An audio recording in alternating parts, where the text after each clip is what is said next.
Pete's going to demonstrate here. He's got the reel moving, and he can control the speed.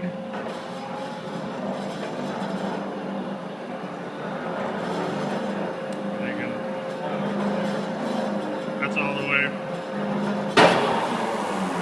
And he just hit it to stop it. And it'll stay in any position that you want it. It stays there locked in.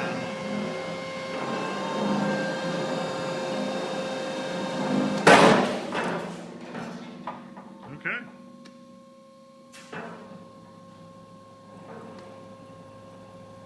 And this way they can work any part of the reel they want.